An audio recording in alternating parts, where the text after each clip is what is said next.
Time for the business then. William Evans is here with me on set. We've been showing you those live images of Barack Obama. He's right in the middle of giving a speech in Burma. It's not just democracy that's being encouraged there as he's speaking, though, is it, Will?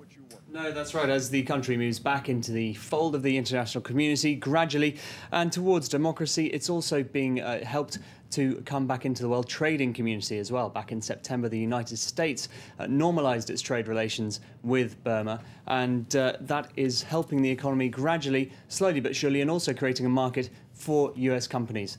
France 24's Cyril Payan has been in the country looking at how it's affected the Burmese themselves.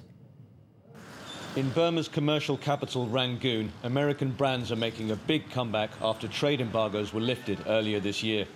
At the Ruby Mart, America's most iconic soft drink is already a bestseller. Well, it's true. American products are very good quality. It's new for us. It's very good. Customers just love it. I want to be the #1 seller of American brands. Yes, Obama is coming. We know he's coming for democracy, but he's also coming for business. I think at the outset, bringing Burma back into the international community was a political move.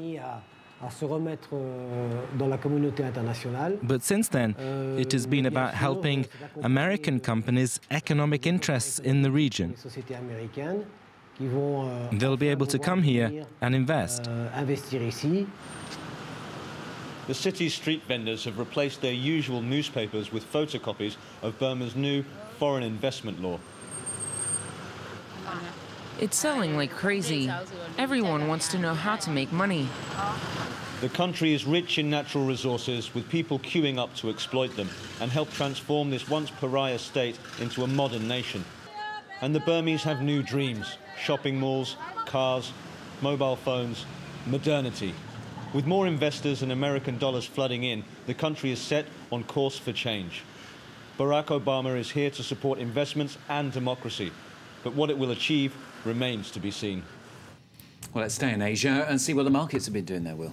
Well, Tokyo in particular is worth looking at because that's been extending the gains it saw over the last couple of sessions. You can see there it ended up around 1.4%, the highest now in 2 months that it's been. And it's helped by the fact that the yen is easing off against the dollar, helping exporters. And also there's optimism that a new government could be elected in next month, which is expected to bring about further stimulus for the economy.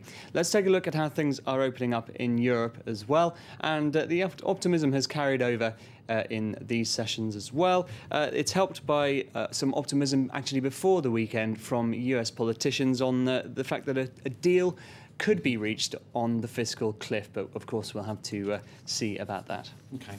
Got a few weeks to solve it, haven't they? Let's move here to Europe. A storm brewing over the next EU budget.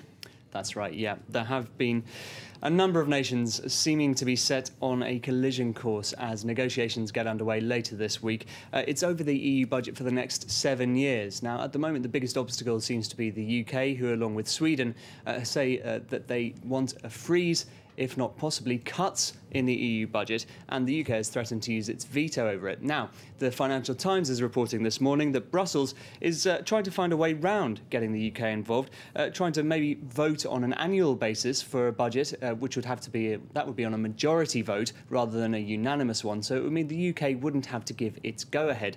However, this would be incredibly complicated.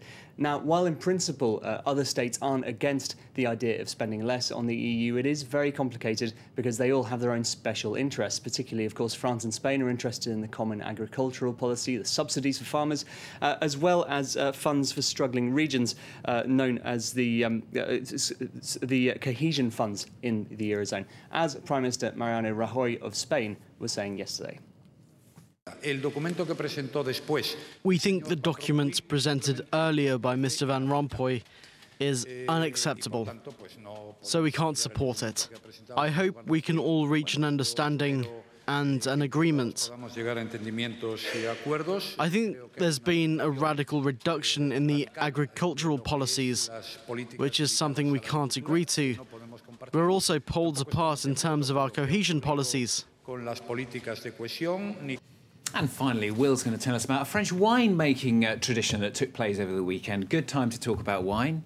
Yeah, this is a wine cell that's been going on for over 150 years at the Hospice de Beaune. This was basically in the Middle Ages onwards. It used to be a sort of hospital stroke old people's home. Lovely building in a lovely area. Now, obviously, it's not used as a hospital, but they still have the charity wine cell from the lands that they own, the vineyards that the hospital used to own. And you can see there, Carla Bruni Sarkozy, the former president's wife, was helping run this year's sale. Proceeds all go to charity still, and it was a record year actually this year. They raised €250,000 for the biggest lot, and Carla Bruni said that Nicolas Sarkozy himself may well deliver that to the successful bidder. May well.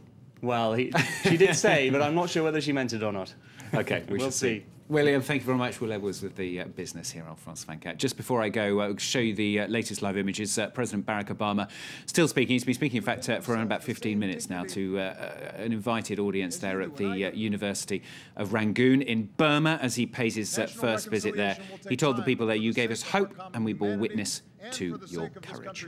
You're watching France 24. The latest news coming up after the break. Stay with us if you can.